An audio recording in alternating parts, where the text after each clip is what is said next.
books and all the work.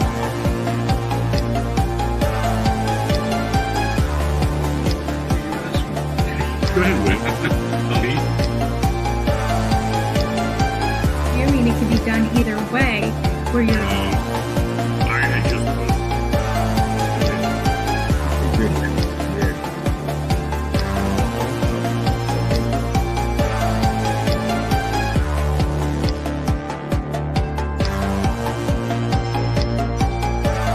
Majestic, but it's eerie.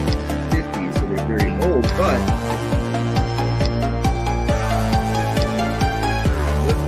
well, I'll take that. So trees are 40 foot high to the ground. Down through Fayette County and come Raining House such a whatever it is.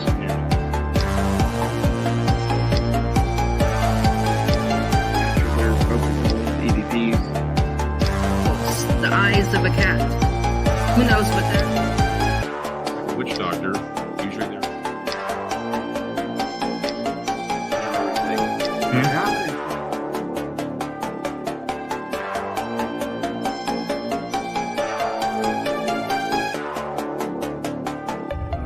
A self-described witch, and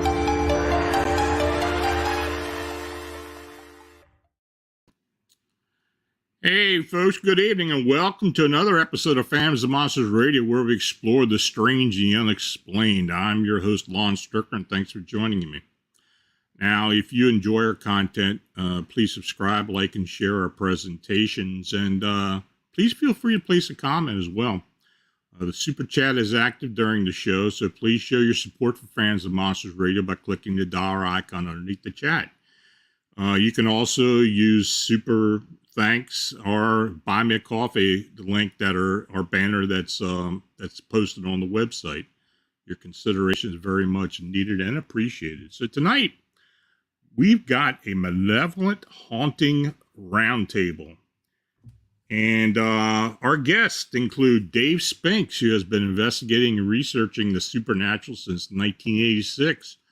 Due to several experiences he had as a young man. Since that time, he has conducted several hundred investigations in the U.S. as well as Europe. Dave served in the U.S. Air Force for 8 years and went on to work as a federal law enforcement officer, retiring in 2011. During his paranormal investigations, Dave has experienced many hair-raising and unnerving things as one might imagine. Having investigated strange phenomena for over 30 years, he has built many friendships with some of the well-known investigators in the field today. He has been seen on various television shows to include Expedition X, Terror in the Woods, Paranormal 9/11, The Unexplained, In Search of Monsters, and These Woods Are Haunted, just name a few. He's also featured in the film Flatwoods Monster, A Legacy of Fear by Small Town Monsters.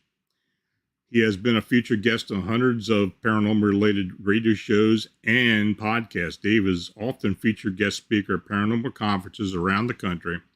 He is also the author of numerous books on the topics include cryptids, hauntings, and ufology.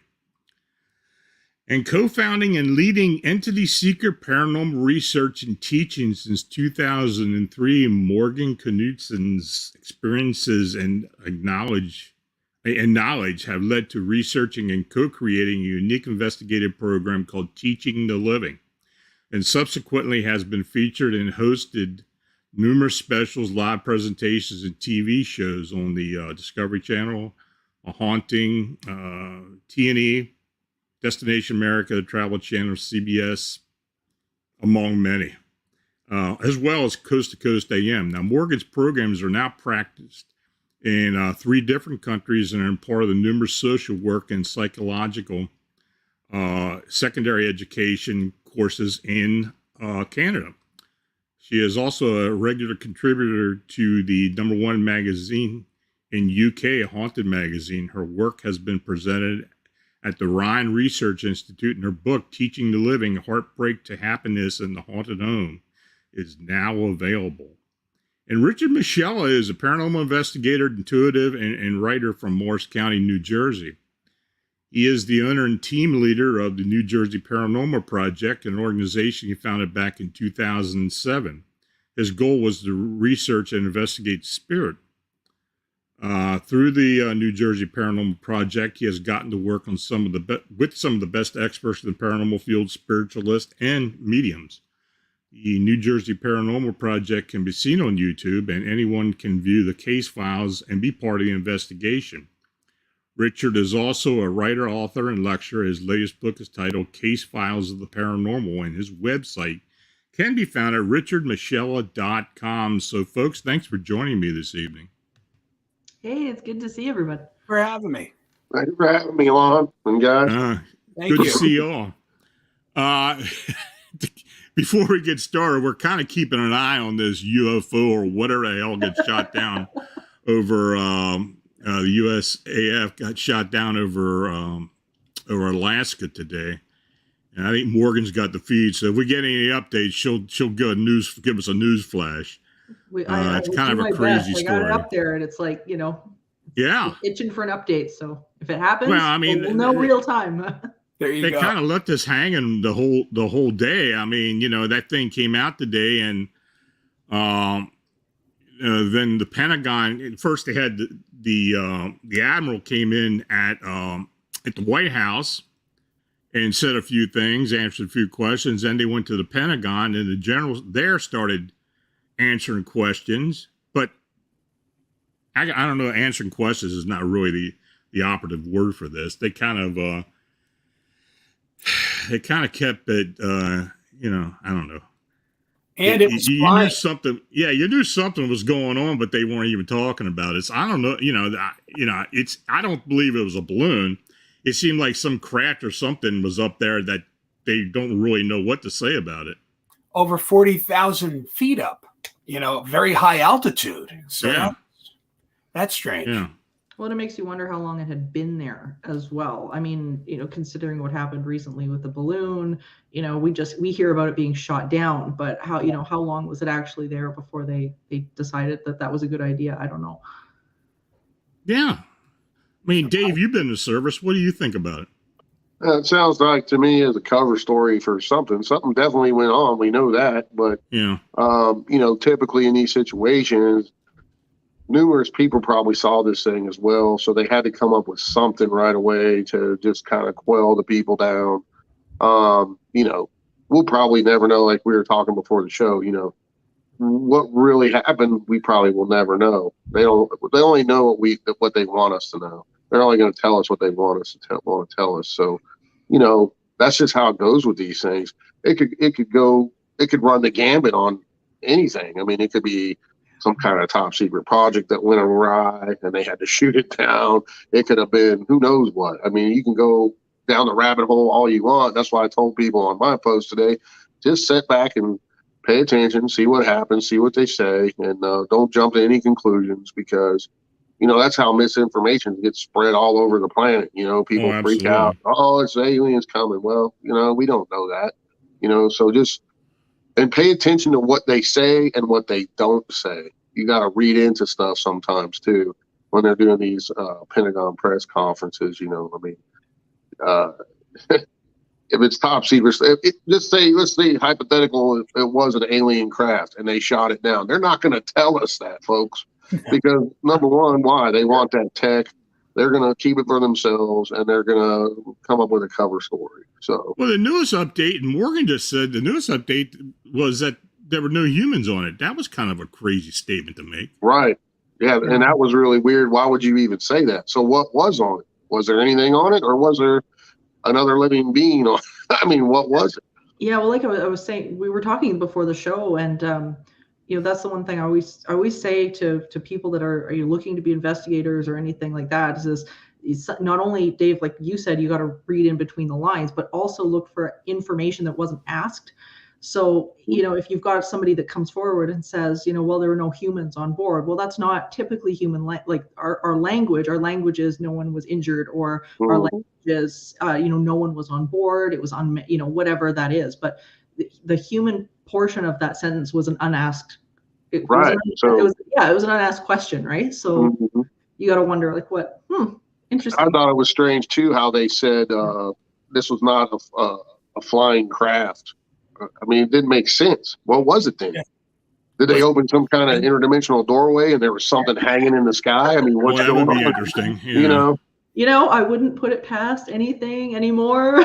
If somebody said, "Yep, No. interdimensional craft just shot in from nowhere and we shot it down," yeah, sure. Yeah. I mean, what are we dealing with here? Okay. So who knows? You know, we just got to kind of wait and see what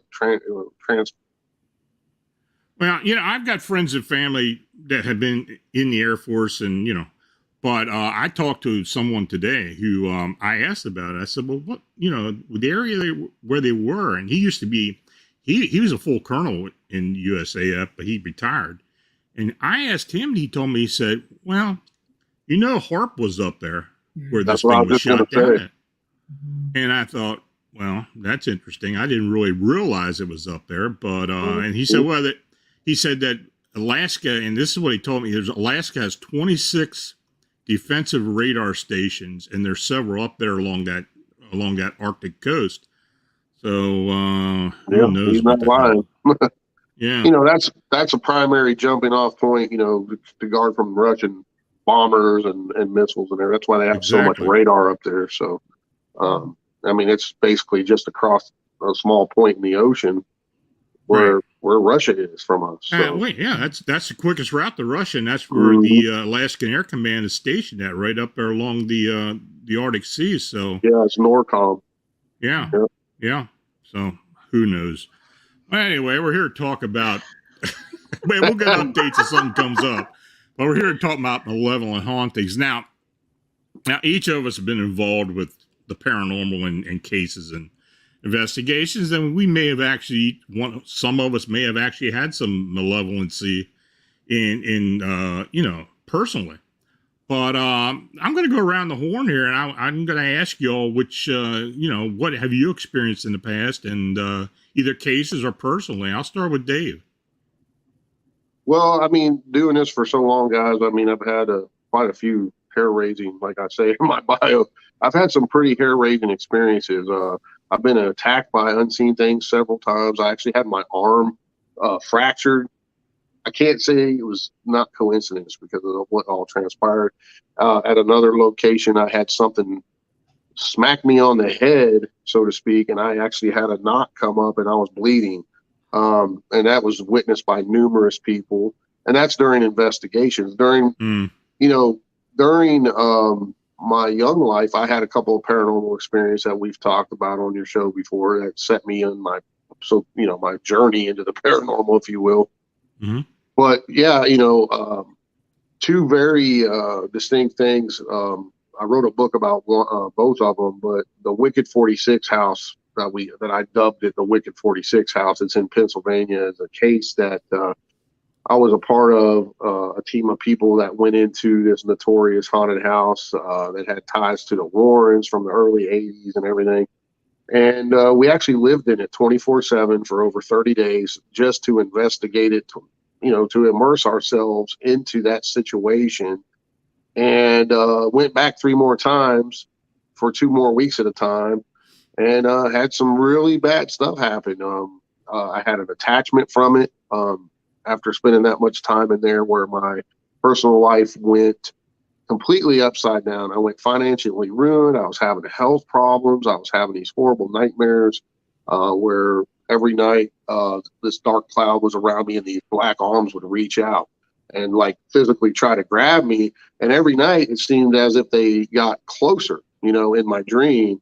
And I would often wake up and I'd be pouring the sweat, and it felt so real until finally one night, one of them got a hold of my shirt in the dream and grabbed me, and I woke up just terrified, and I was sweating and everything. And I noticed I had a little rip in my t-shirt that I was wearing when I was sleeping and had a scratch on my arm. And then that's when I found out I had a tumor in my leg that just came out of nowhere. Within a week or so after that dream, my foot started going numb. So I went to the doctor, and sure enough, I had a mass in my leg the size of a softball. And I started going through a really, really bad divorce. Finances were upside down. And then this light bulb came on in my head, and it was like, holy crap, I bet I have an attachment from this. I didn't even think about that aspect. And I went and got blessed by a Catholic priest, and I'm not even Catholic, I'm Baptist. saw a Baptist minister, and saw a shaman. And I kid you not, within a week or two, everything seemed to turn around. I did have to go have surgery and have this thing taken out of my leg, and other things too. But the financial part and the spiritual part, it seemed like everything was falling apart, and it all started when I started immersing myself into that case. And I never really put two and two together. And that was early, not early, but that was before that I knew of anyone had actually physically done something to that length and that in depth. And it really just turned my life upside down, because before, you go and you spend one night or 2 nights in a place and try to document as much evidence paranormally as you can. And that was a whole new ball game back then. That was back in 2013 when that happened. And I've done many more cases like that, but that first one was some of the things we experienced in that house, it was, to me, purely demonic and negative in nature. Several of the people involved in the first month of it, they didn't last. They were out of there. They left. I seen 2 grown men cry like little babies. They were so terrified with whatever was in that house. And, these things are, for me, and this is all opinion based, guys. I mean, there's no experts in this stuff. All we can do is base all of our stuff off of our own experiences, other people's experiences, and try to, put all that together and say, well, we can't document that scientifically. We can't recreate it scientifically. Therefore, we think it could be, and I stress, could be paranormal in nature.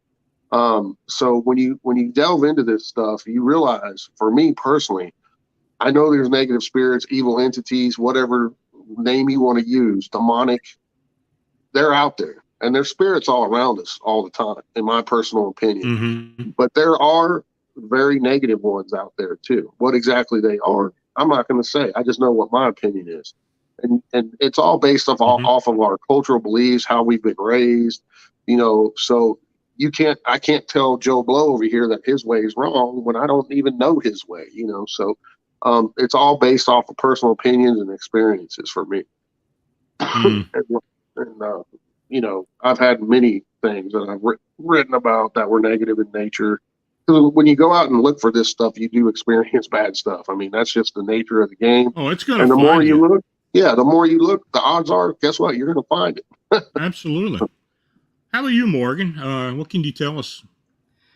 Oh my gosh. So, well, for me, I've always had a fascination with this side of the paranormal, because usually if you get a phone call, it's not because people are having a good time. Usually if they're having a good time, you don't hear about it, which, and I think that's a huge misconception with the paranormal just out the get-go, is that, statistically, the majority of people have very, very positive and happy experiences with paranormal. Statistically, when you look at it academically, it's overwhelmingly positive. But then, of course, you get this small faction that gets a lot of attention, because when people need help, they really need help. So for me, it's been really interesting, because really early on, when I started to research some of this, and I had an experience when I was a kid that was really frightening. I don't know whether it was, quote unquote evil or not, but it scared me as a kid. But it fascinated me, because it was a dynamic that I didn't understand. So when my business partner Stephanie and I, when we really started to research this over the years, we realized something really interesting, that there was a very strong tie to people's emotional energy and what type of paranormal activity they were experiencing. So when we realized that there was a connection there, instead of, oh my God, this stuff is just asserted on us and we can't do anything about it, for me, immediately I was like, okay, no matter how flat you make a pancake, there's always 2 sides. How are we engaging and interacting with these energies in the environment that is helping to create this dynamic? Because nothing ever is one-sided.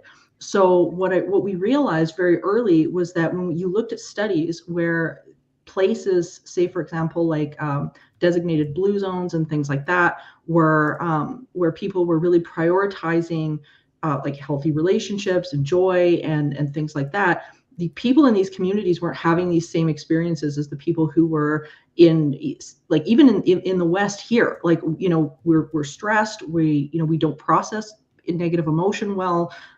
We don't have any of that. And what was interesting for us was that as we were, taking clients and we were researching, we were doing these interviews, we were realizing just how much of the stuff that we're carrying ends up manifesting or attracting in to our environment. So for me, the real focus hasn't necessarily been the negative entity per se, because it's exactly like what Dave said. We don't know what they are. We don't know what it is. We can't slap a label on it.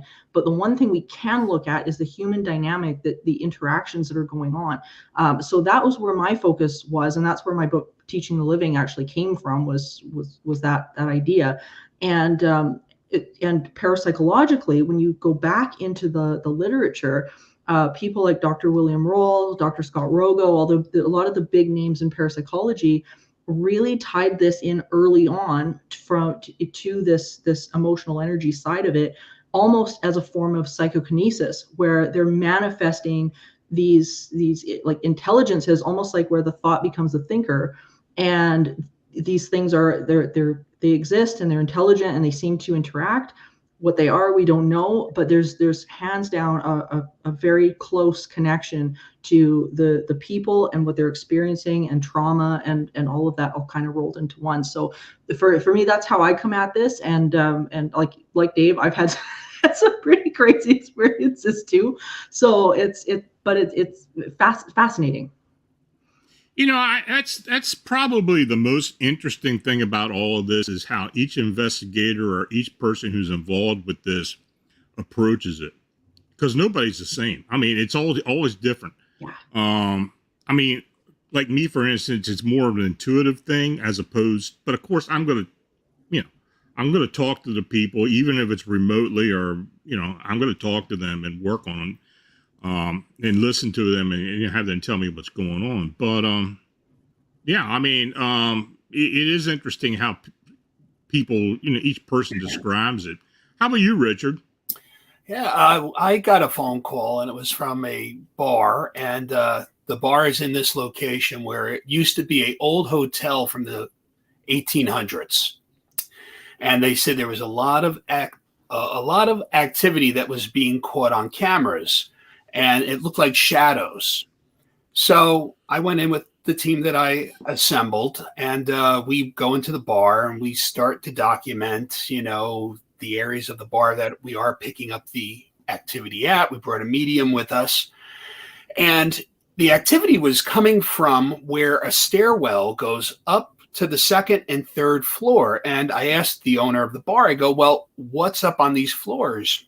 And he says, well, we rent the rooms for people that are down on their luck, people that are getting out of prison, people that, need a place to stay. Some have minor drug issues.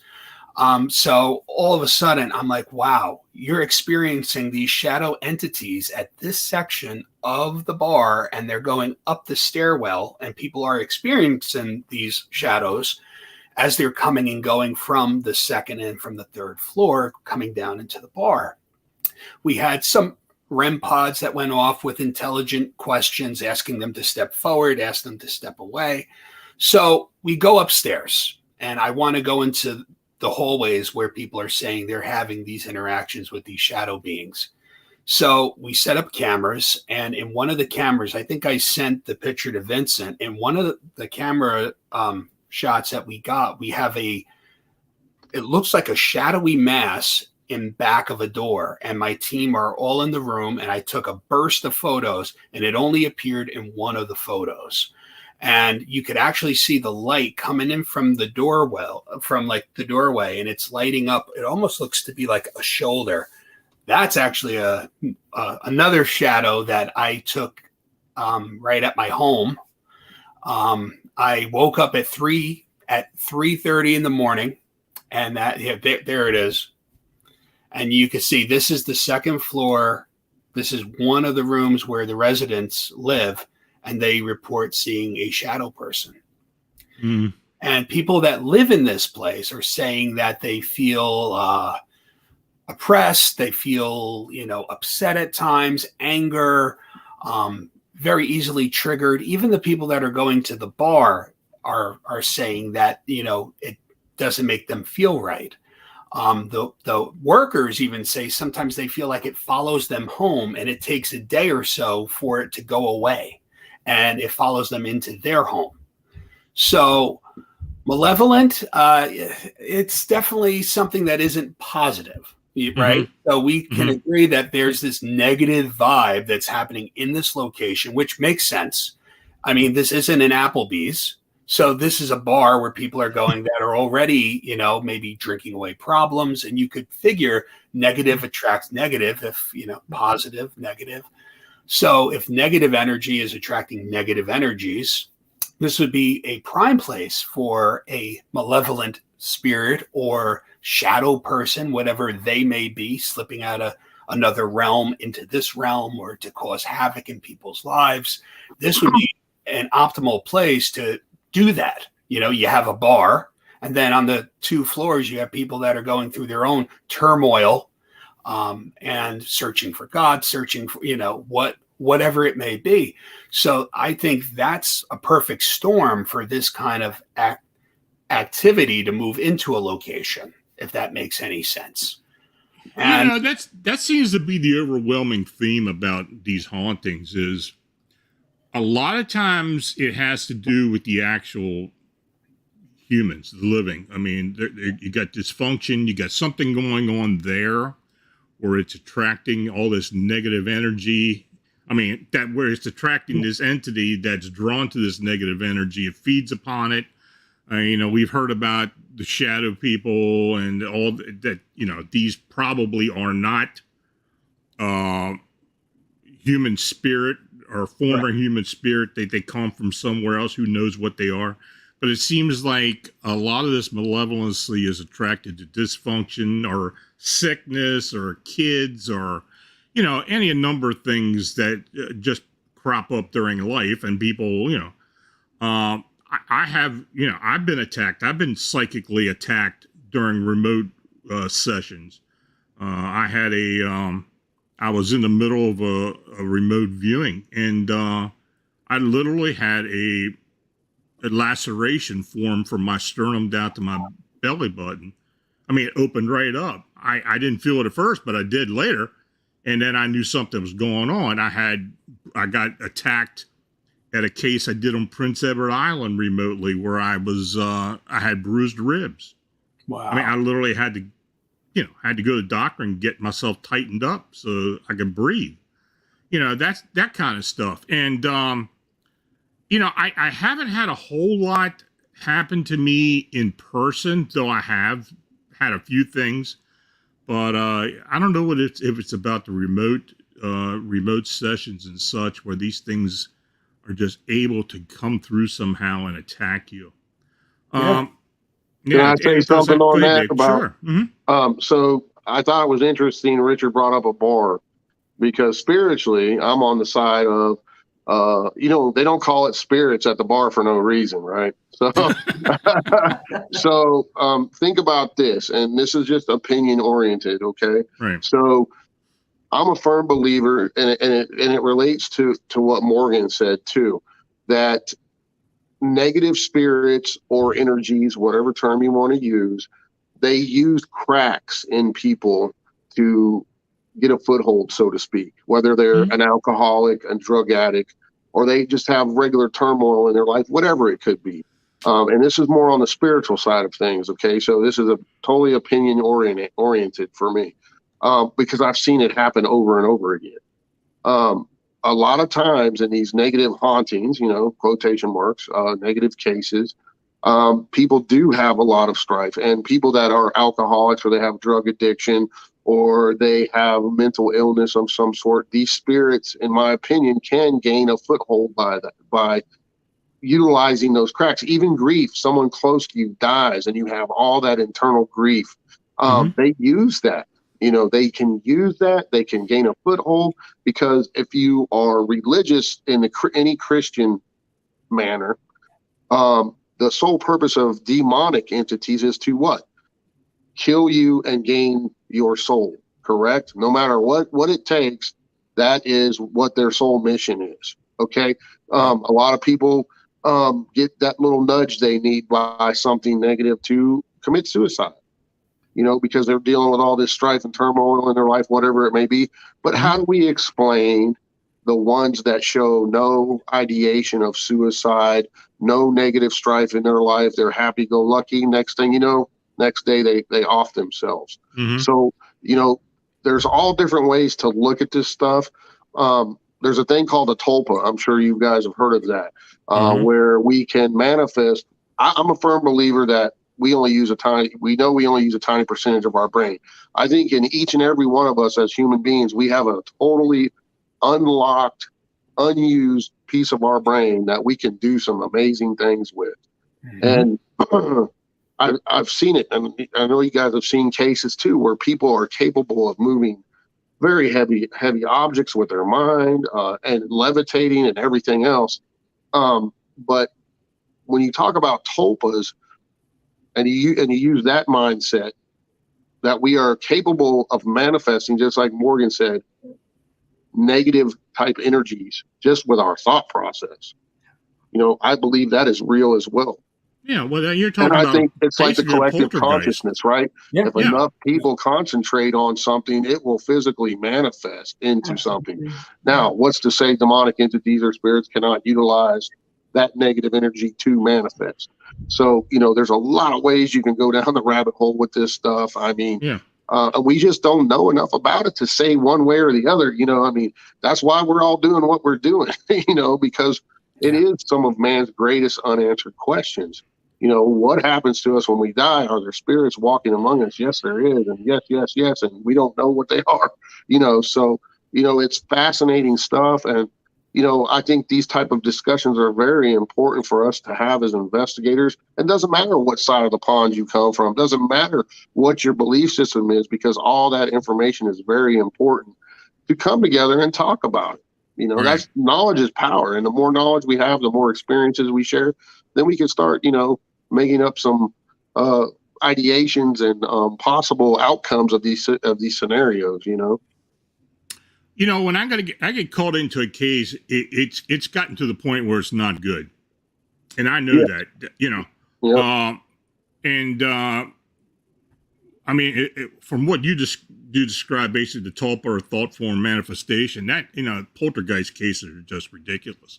I mean, you normally got somebody who's living in a family group, usually a younger individual that's unconsciously experiencing PK and psychokinetic energy and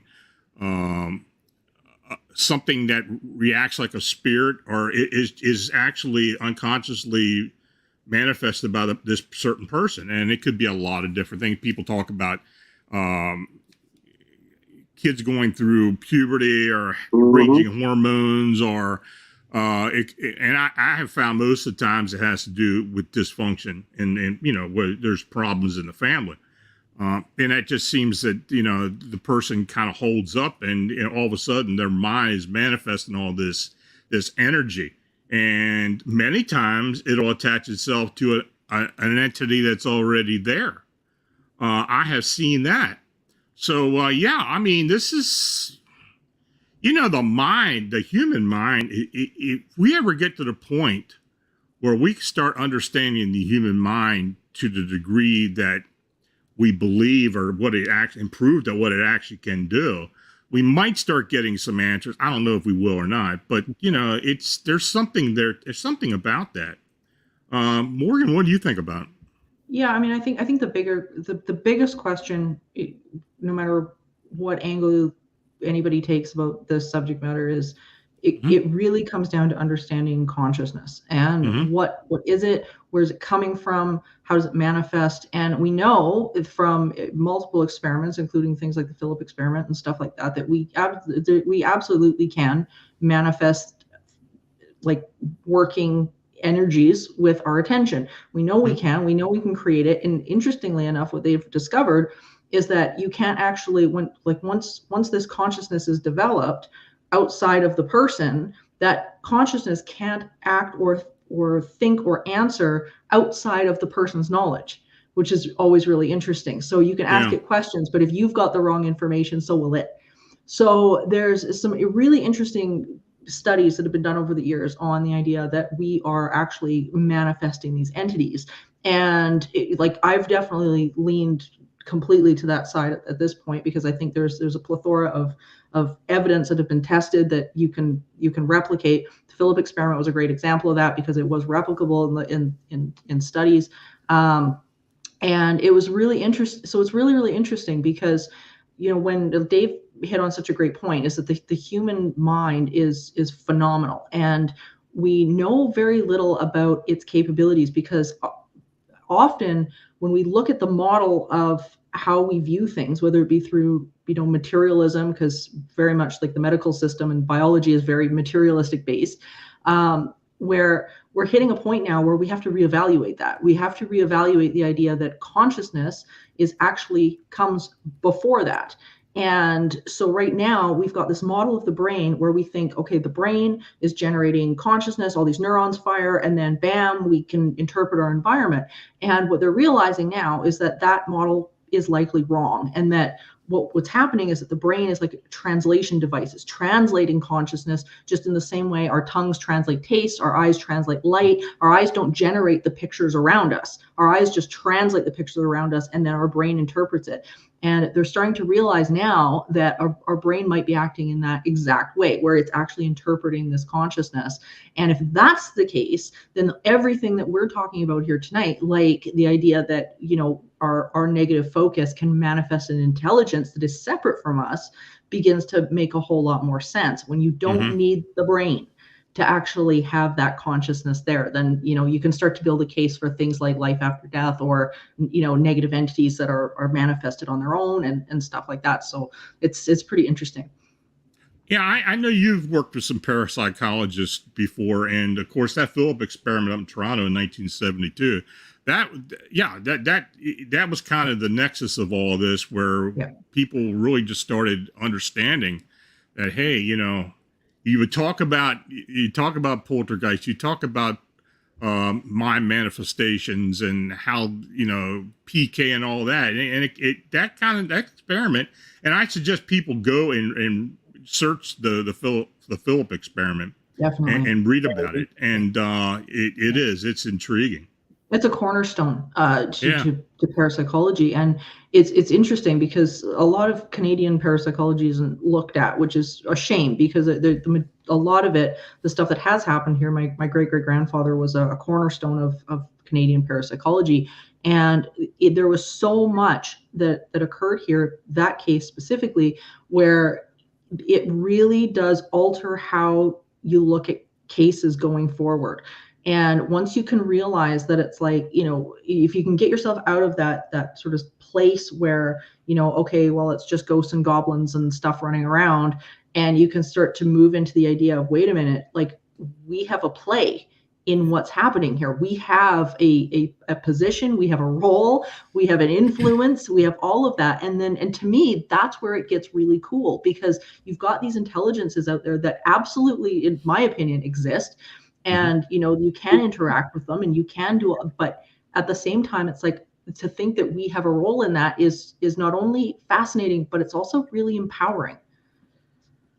You know, I don't know if I've ever mentioned this to you before, but, you know, most of my poltergeist cases have occurred in the Toronto area. That's interesting. That's really interesting. Yeah. I used to live in Hamilton. I lived up there for about a year. And I don't know what it is. And I ran into a couple cases up there then, but since I came back to the States, and since that time, I would say 40 to 50% of my cases that involve poltergeist activity happened in the Toronto or Toronto metro area. Interesting. Why really that happens, I have no idea, but I always found that bizarre. Yeah, that is interesting. Like, I mean, there's a lot of varied activity I find in Canada. Like, we have a very wide plethora of stuff that goes on here that doesn't necessarily happen in other places. So it's interesting. Like, it's a very different culture here when it comes to the paranormal. I'm sort of the odd man out in a lot of ways. Could it be the Native American ties, guys? Well, I think there's something to say about that, because there was a lot going on up there at the time. And but you know, I think most Canadians are more open-minded to a lot of this as well. Yeah, that's interesting that you say that, because I've found a bit of both. Like it's either one or the other, where you get people that are absolutely fascinated and they're dying to learn. Like, I have no problem filling classes and workshops and shows and stuff here at all. But what's interesting is oftentimes if you go in, say for example, you hear a report or something like that, and you sit down at a restaurant and say, hey, I hear there's activity here, waitress, what have you experienced? And often you'll get, we're not allowed to talk about that. Don't ask about that. We're not allowed to speak to that. So it's really interesting. Like, whole companies have come forward. Like, I had a theater, this was a number of years back, historical theater, which all the staff, it was well known to be extremely active with weird things going on. And I actually emailed the owner of the theater and I said, like, this is really interesting. Do you have any information? Are you, able to sort of point me in the right direction? And he emailed me back and called every single one of his staff a liar. And he just said, he's like, nope, they're all lying. This didn't happen. And it's like, what are you doing? Like, what are you doing? Yeah. But that's really common here. So, going into places or asking, like, would we be able to do a study here? That's because he doesn't want that, let's say negative connotation to his business, Sure. Because of his paying customers that might get freaked out, right? Yeah. So, I hear that all the time. Yeah, I mean, I hear that all the time. I'm not quite sure most of us do. Richard, what's your thoughts on this? Yeah, I'm telling you, I mean, it's really people, fear when you go into a location, what could get spun out? Like, what is the narrative that's really going to come out of this?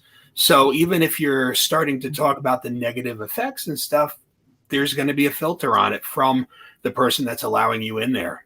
So it's going to change the narrative. It's going to be what they want it to be. I mean, just alone, if you think of Canada and you even think of how open overseas the spiritualist movement was accepted.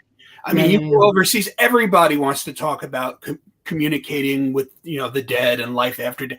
You come to the States and all of a sudden you start getting looked at like you're a kook because, so other people are more open to the paranormal and the life after death and seance. And so I really depends what part of the country you're from here in the United States too. If you're in the Bible Belt or if you're it's a lot more than, like, say when I started doing this, and I'm sure for Lon he'll tell you too. I mean, it wasn't that long ago, 15, 20 years, you had to really watch where you're at and what you were saying to folks, because they'd be like, you're dealing with the devil and all this other stuff. They would really judge you hardcore. I started doing this in the late 70s. So look, I was, I've heard it all. And this part of Pennsylvania, and, this is where I grew up at until I moved down to Baltimore and moved back. I call this the belt buckle of the Bible Belt in Pennsylvania, because it's very conservative. And you do have to watch what you say, even now. I'm a Catholic medium. So, I mean, can you imagine when he's a Catholic and he's a medium, and then you get, well, you can't be a Catholic and be a medium because, and then that opens up a whole nother can of worms. It's all judgmental based, I mean, if it doesn't say it in the Bible, it's not true.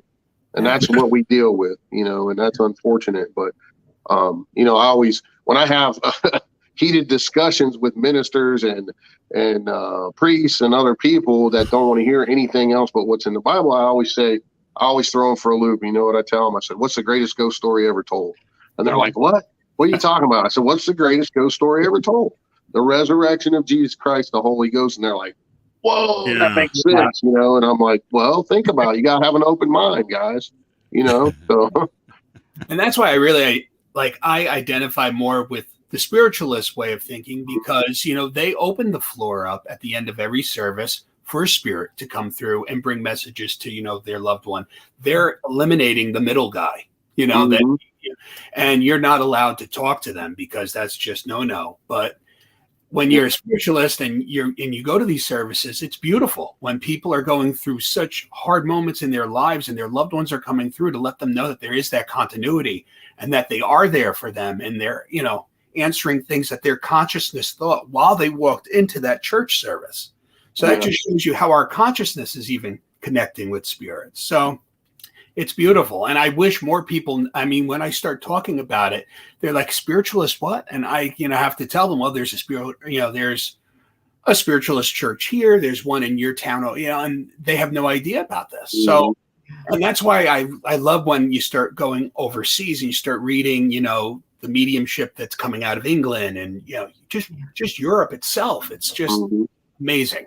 So I just wish we get to the point here in the States one day that we are more open to it.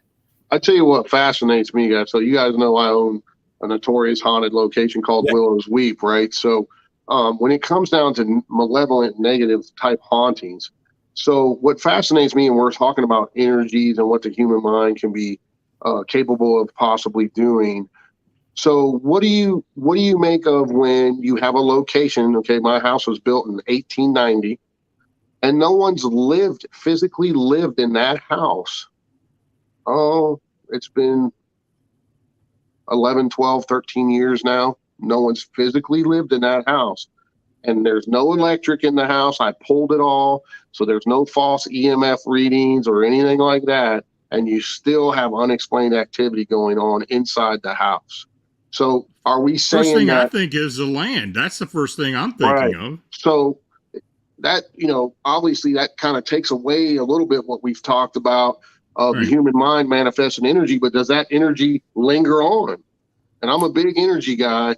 I think for me personally, when there's murders, killings, suicides, I always feel like that's a prime indicator for possible paranormal activity, because that energy lingers on there. That horrible moment in time when that blood stained the very ground of that house is on, because somebody killed themselves or somebody was murdered or there's numerous deaths, there's pedophilia, just bad energy stuff. Does that energy linger on? That's what we look into as investigators. We're looking at the energy aspect. Yeah, absolutely. I think though everything that we've talked about here, it still completely applies. Because as we know, energy cannot be created or destroyed, to go back to that trope. So depending on, I think what's happened there or whatever, unless something's been done to change that, it makes sense to me that there would still be activity. And then there's another factor in there as well called delayed psychokinesis, delayed PK. And delayed PK, again, is like when you've got psychokinesis, that energy has been projected, but it doesn't have to happen in the immediate. And oftentimes the misconception with psychokinesis is that it's like, well, somebody's really, really frustrated or angry or something like that, and bam, something has to happen immediately. And they've shown that that's not the case. And if anybody's interested in that, Dr. William Roll's work covers some of that.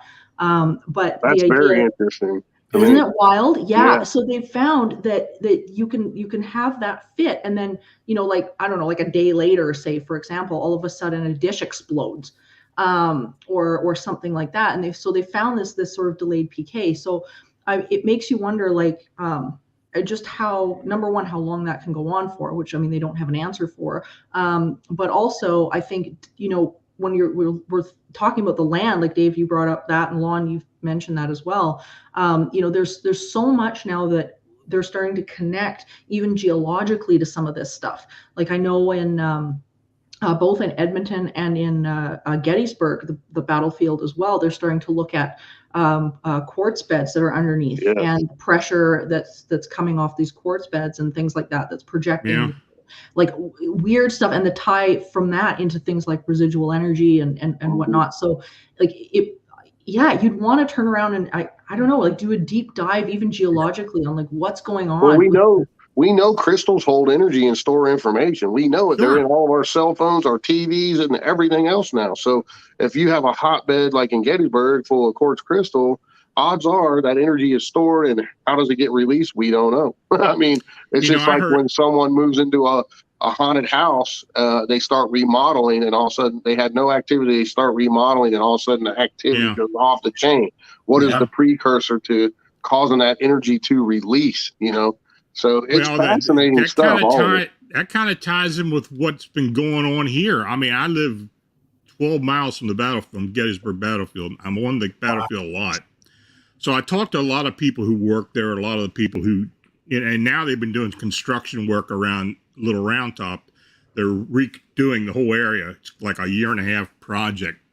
I talked to one of the gentlemen who has been working there this winter. And he told me, you know, we've been in there putting trails in, we've been cleaning things up, and the activity is just off the chart. I mean, it's almost like we're in there moving stuff around or just even cleaning up, and we're being told not to do it. Mm. The activity has really picked up there. And I'm trying to get somebody to let me in the area now, even though they're doing the work and they don't really want anybody going in there. But I'm just wondering how that's going to translate and when they reopen everything and what kind of activity is going to pick up at the battlefield. It'd be great to get all those workers and get their stories. Absolutely. There's definitely a book in that, Lon. I was, it fascinated me because, you know, I have practically lived on that battlefield most of my life and back and forth and over the years. And I have seen and I've experienced I've heard a lot of different things. And, you know, I didn't really think much of it, but I knew they were shutting down the Little Round Top area and they were going to do some work. And I was up in Gettysburg about 3 weeks ago, and I was over by one of the shops where they sell a lot of artifacts and stuff. And there was a guy in there, and he was telling me, he said, yeah, I've been doing some of the reconstruction work up there. And he said, you know, you want to talk about ghost stories and stuff. He said, I've been hearing for years about all the activity at Gettysburg. I never really thought much of it. He said, you know, we're in there during the day, because nobody's working at night, and they're in there moving stuff around. And he said, we got stuff going missing. We got boulders that are rolling on their own. All kinds of crazy stuff going on. And you don't hear anything about it. I mean, I wouldn't have heard anything about it. I know the people who work at the battlefield wouldn't be saying anything about it. Mm-hmm. That'll be interesting to see. I'm going to try to follow up on this eventually, but that, you know, it's what you were saying about, you know, the stored energy and such. And I just thought about that, but yeah, it's crazy. Well, it's interesting you bring that up as well. I've got a really good friend here, and she bought her and her husband bought an acreage in sort of south of where I live here, about an hour from Edmonton.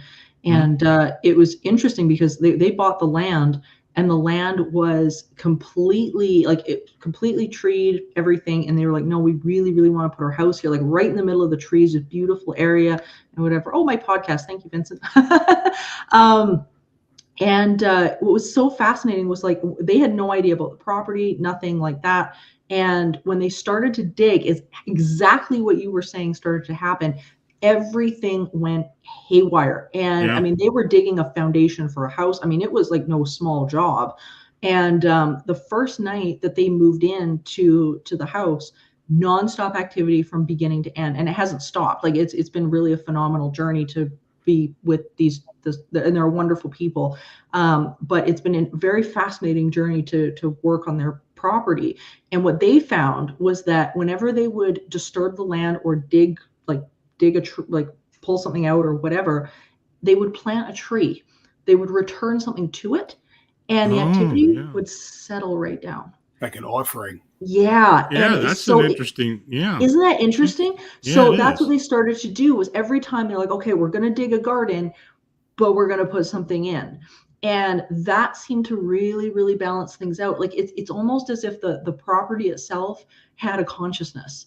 It was so cool. Yeah. And I mean, and we've had just some incredible experiences on this property. I mean, it's amazing. But your story just reminded me of that, because it was this real give and take with the land. It was really very interesting. Wow. Well, Does it have Native American ties? Is there any Native American artifacts found there? Yeah, and well, they haven't found any artifacts, but there is burials there. We're pretty sure, Well, and there you go. and they are First Nations as well. Wow. And so it's been very interesting, and there's been a lot of activity in sort of in relationship to the First Nations in the area that seems to have mirrored into the property as well, and stuff I had never encountered before. Like, this has been such a learning curve for me, because there was so much on this piece of property that I had to really take a step back and learn about. But it's so interesting, and it just goes to show. I mean, we don't know what the hell's going on out there. You know? Well, let me ask a question here from Kat Geish. How to determine the difference between a demonic entity from just a nasty, malicious spirit? I'm gonna pipe in here. I don't think there's really much difference. I think evil's evil. I've never really been one to recognize demons, but I know people have their own opinion on this. So, what are your thoughts on this? Anybody want to answer? Sure, I'll go. Go ahead. Sure. For me, I think the word demon gets thrown around a lot because of religious connotations. And every culture, I taught for a good number of years in my program, Teaching the Living, in post-secondary psychology and social work. And what was interesting was that the people were from all over the place in these programs, everywhere from indigenous to, we had people from Haiti, we had people like all over different cultures, and every single culture had a name for the phenomenon. And of course, the Christians and the Catholics, they were calling it demons. You had the Haitians calling it something different. You had the indigenous people calling it, everything from, Wendigo to, pick a name. Yeah. Everybody had different names and different stories behind where they felt it came from. But at the end of the day, it was all came back to the same thing. And like we've talked about throughout the show, we don't know what it is. We don't know precisely what it is, but everybody's describing the same phenomenon through the filter of their culture. So, in terms of, what's this versus that or whichever, oftentimes when you take the labels away and you start looking at the behavior of the entity itself, it doesn't really matter what you label it. It's just the same behavior over and over again. So I don't think there's necessarily a difference, but I encourage people to take the label off of it and then just start looking at the behavior of the entity. Right. It's just like with people. So if something's attacking you physically, mentally, and spiritually, and it's persistent and it's making you sick, more than likely you can label that as whatever you want. It's negative, right? So exactly. I mean, break it down in the simplest terms, like Morgan said. Take away the label. If it's hurting you in any way, shape, or form, you can label it demonic, negative, evil, whatever your forte is, whatever your religious background is. And it was through like an EVP session that a friend of mine was having, and we're listening to it, and we hear demon. Okay. So right away, he's like, there's a demon here. I'm like, how do you know it's not a trickster human that's on the other side that knows by saying that word to you, it's going to make you do two things. You're going to run out the door, or you're going to change the investigation over to this whole, we need a priest. I mean, it could just be somebody messing with you on the other side by saying demon to your EVP, I mean, to your digital recorder. So how do we know? I mean, like you said, if you feel physically fatigued and, like ailments start coming on, then you could think, oh, this could be that negative, attachment or something that you have. But I always say, like, when you hear the word demon come through in an investigation, just you take it for what it's worth. It could be coming from a spirit that's just messing with you too. Yeah, the other thing, you brought up some great points, Richard, and I think the other thing that a really good surefire way to figure out whether something's not good or good is, what state of mind are you in? Mm-hmm. And because you're not going to attract something that's not in the same frequency vibrationally as you are. That vibration, and that's, to me, that's what it comes down to, is check yourself. Like, I have a chapter in one of my books that's about, even if you've got a negative entity, sometimes they're a gift because they're cluing you into something you've got going on that you need to clean up. Yeah. So there's power in saying, hey, wait a minute. If I'm seeing you, there's something going on with me. And usually they reflect the trauma that you've got going on, which is kind of interesting. I had a case, this was a number of years ago now, but it was a lady who had emailed, and her family was in a right mess, to the point where they were sleeping in their car. They couldn't sleep in their house anymore. And the entity that was there was just making mincemeat out of this poor family. And what was interesting was that it was very focused on her. It wasn't focused on the husband. It wasn't nice to the husband, but it was okay. And I thought, that's really interesting. So I started to ask her questions. I was like, well, tell me about your past history. Let's take a look at that. Because immediately you have to start looking at the person at that point. Right. And I said, okay, what's going on with you? Oh no, everything's great. My life's been great. Everything's fine. Well, that's not true, or this wouldn't be going on. So eventually, after I'm talking to her long enough, what was interesting was that the man that she was involved with before her current husband was severely abusive, and like physically abusive, would hit her, would, you name it, he was just a jerk. And she ended up leaving him and got in a great relationship with this new guy. He was an amazing father and he was awesome.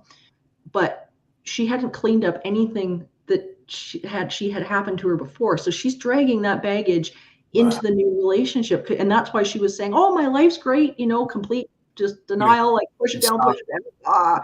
Yeah, and she's still sitting in her poop, and her past traumas are, invading.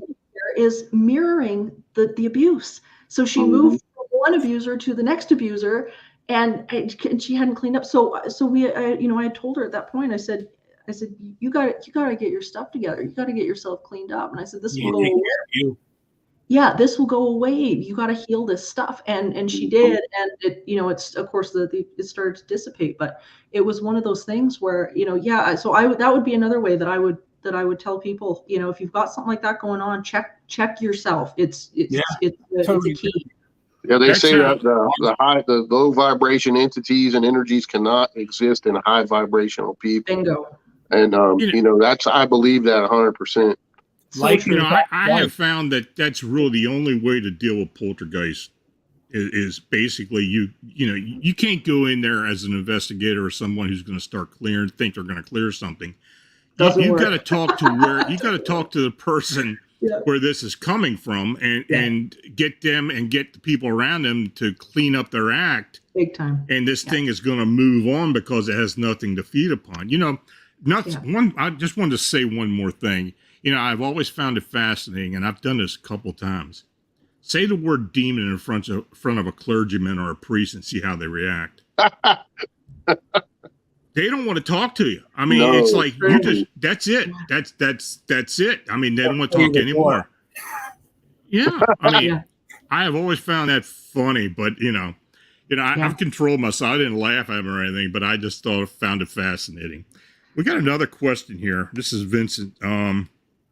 What are entities like the Hat Man? Has any of the guests dealt with this phenomenon?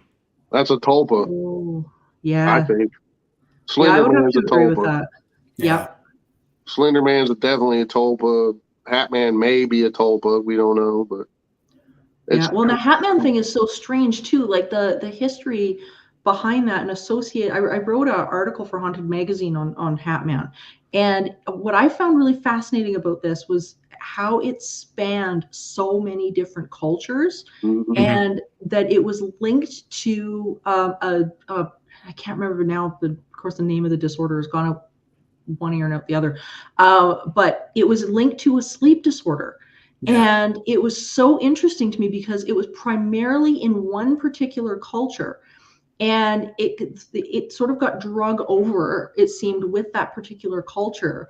But it seemed to be this sort of sleep disorder slash I don't know, consciousness that seems to be coming in, like Dave says, I think at this point now is some sort of a tulpa, is some sort of a thought form that keeps showing up, because I mean it's now bridging cultures and gaps and oceans that, I mean, it's technically shouldn't be. Yeah. It's just like the old hag, the sleep paralysis thing. It's similar, very similar to that in a lot of ways. I mean, these things, does it truly happen to people? Sure, I believe it does. I mean, but is it some kind of subconscious manifestation of someone who has a lot of strife in their life or whatever's going on health-wise or whatever? We don't know. I mean, it's all interrelated to me. I mean, all of it. So Big time. I think the Hat Man phenomenon is very similar to shadow people for the most part. But though the Hat Man thing, in cases I have been involved with, where a person would describe to me, well, they look like they had a hat.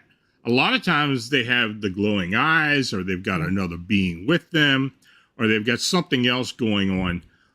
But the overall characteristics seem the same or very similar to what happens with the shadow people. Is they're there to feed off dysfunction or bad energy or something like that. And, I have always, when I've had to help someone, and I do think it's a telepathy. I think it is a self-manifestation. And I think it's got to be handled like a poltergeist situation. It's not exactly like a shadow person. That's kind of like you got to starve the beast of the energy. This is something different. My grandmother told me a story, and for the longest, I always thought it was a ghost story when I was a kid. And she lost her husband. She's in bed sleeping, and something woke her up in the middle of the night. And she wakes up, and she really couldn't move, but she could see the foot of her bed, and she could make out that there was a man, and he had a black trench coat, and he had a fedora. And it scared her. She put the covers back on her head and said, please, please, please go away.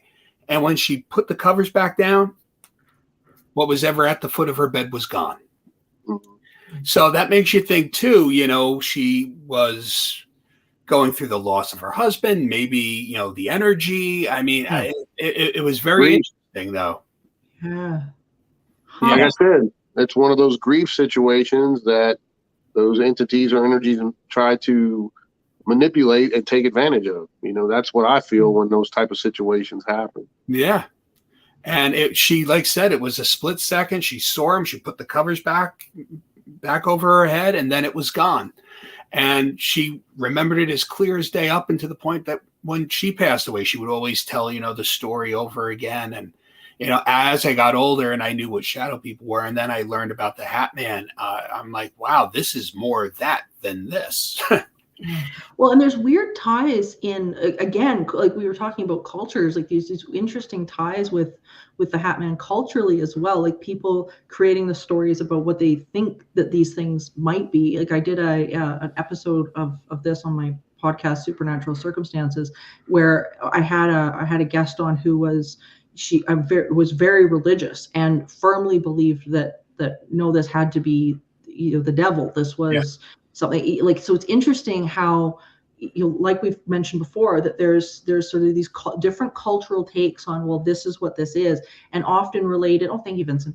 Often related to just our own filters, and I think the stories we're telling ourselves about what these things are, and that I think is something people, whether they're seeing like things like Hat Man or the Slender Man thing, like you guys were mentioning, all of that is, it's like, you really got to take a step back and think about what's your narrative about what this is, because I think that adds a lot to people's, like, their fear, what they're thinking about the situation, how they're moving through their world. All of that is, it's like, what is the narrative you're telling yourself? Well, that all goes along with the mainstream church, guys. I truly feel we've been brainwashed for generations. We're only told what they want to tell us. We've had the old ways taken from us. And, we can do a whole nother show or two on that sometime.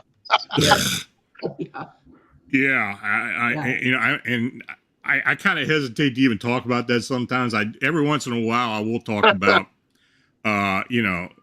doing a case where somebody has called a priest or called a pastor or somebody to come in, and they're usually the first ones running out the door.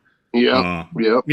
Well, and what a lot of people don't realize too is that if you're acting in any way out of fear, you're putting focus where it shouldn't be. If you want to shift the energy in your environment, and you want to change the dynamic that's going on, don't come at it from a place of, oh my God, get out of my house.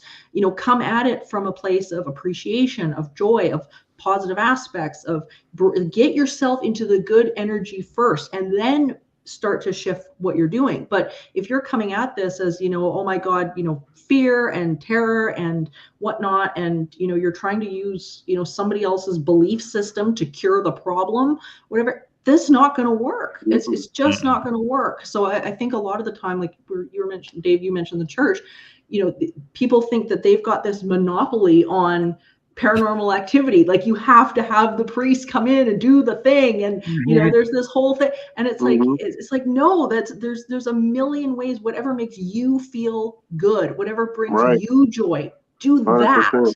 Yeah. Intention. Yeah, when I take a case, I ask the people what they believe in, what's their denomination, what do they do, because that's the only way you're going to be able to deal with it. Yeah. 100% agree with you 100%. I've had 2 instances where I got called into something where, a family was scared. They're sleeping in the living room and they called me in the middle of the night. I had one case in particular, it was local. My son and I went out there and, I got to the house. It was very close to me. I walked in there and she said, "Oh yeah, I called the priest too." What the hell did you call the priest for? I mean, what'd you even call me? Yeah. Yeah, and I go upstairs and start nosing around. Priest, I come back downstairs. The priest is standing in the voyeur, and he asked me, "So what's going on?" I told him, I said, "I don't know what it is, but there's some knocking going on up there." "Okay, well, I'll talk to you all later." He skedaddles out of there. Yeah, I mean, it's like, yeah, and it's like, I see what happened in the movies. I'm out of here. Absolutely. I mean, unless he's, this is what gets me about the Catholic Church, and I might get myself in trouble saying this. And look, I understand the whole Catholic rights thing, and the whole thing with the church, and as far as exorcism and all, but you just can't call a priest out of a local parish and have him expect to do anything, because first of all, they don't really want to do it. They're not trained to do that.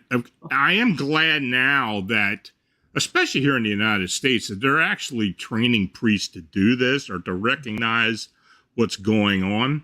Yeah. I know in Baltimore they've been doing that in recent years. They actually hold a symposium every year, and they bring them in there. And they have people from Rome come over and work with them, and that's just been going on the past decade. But if you call the local guy, he's not going to do anything.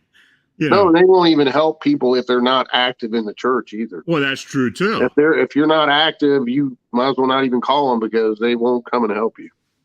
Or they'll look at their piece of paper and be like, "You didn't make a donation within a year." I've seen that too. It's all money and fear-based driven, all of it. So you think about it. Think of how our ancient cultures, right? We embraced death and the communication with, spirit and the land and our ancestors, and how that changed as time went on to now us needing to go to a building, and for us needing to give money I mean, it got lost in translation, right? Mm-hmm. I mean, that's really, Oh, make no mistake, there was an agenda. Yeah.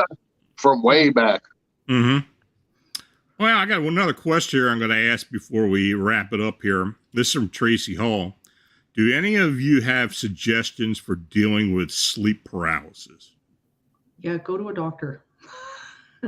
Go to a doctor. That's it. Really comes down to that. And I mean, and spiritually, it's kind of interesting, or I should say scientifically, is that there's been some interesting research into both the hypnagogic and the hypnopompic states of sleep.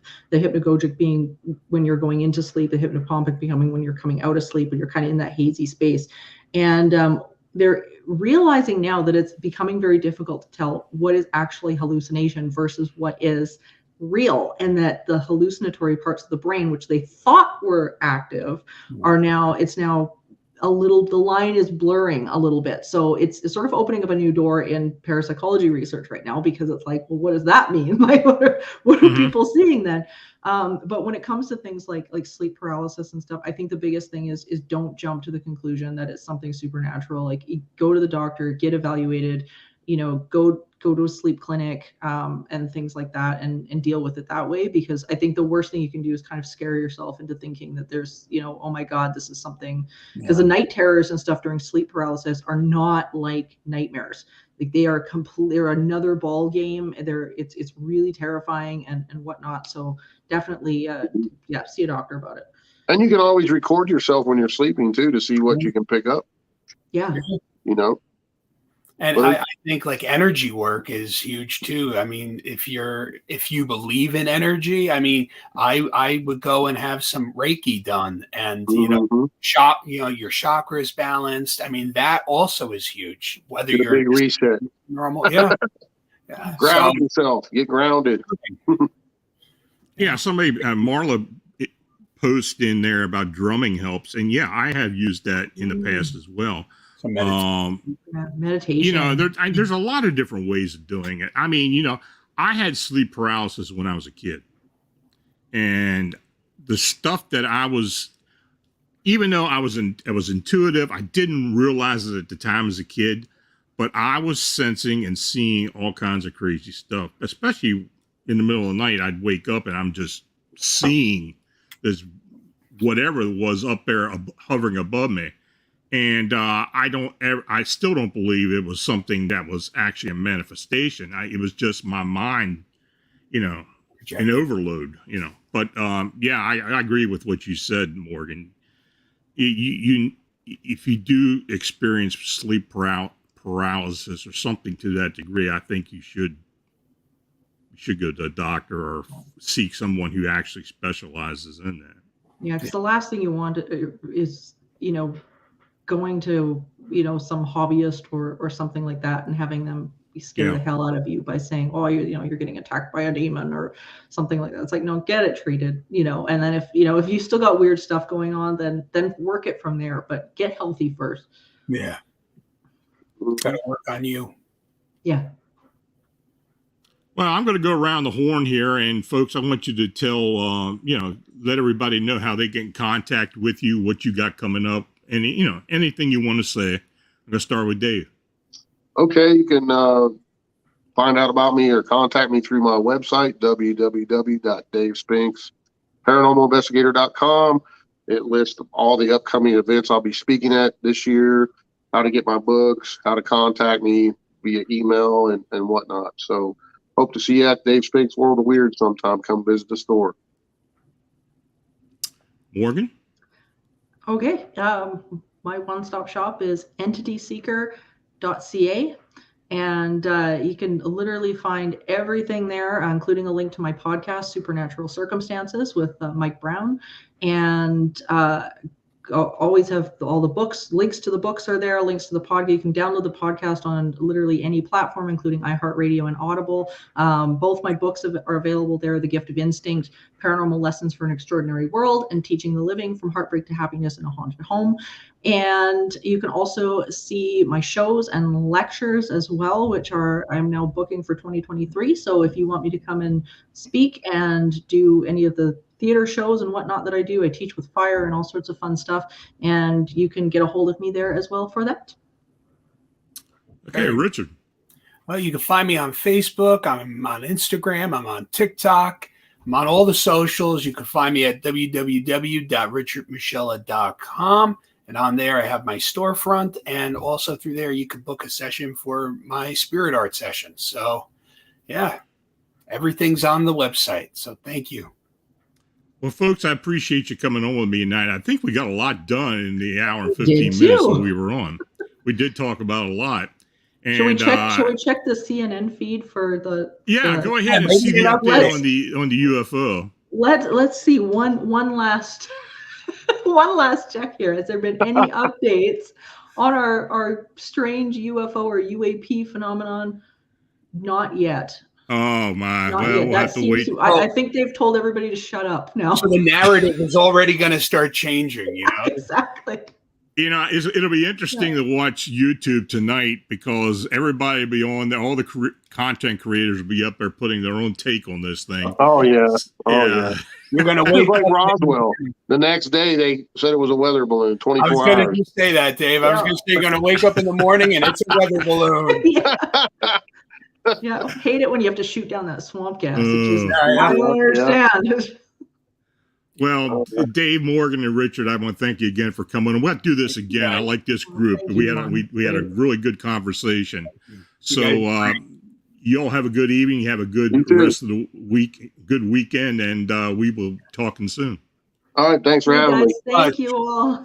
You take care.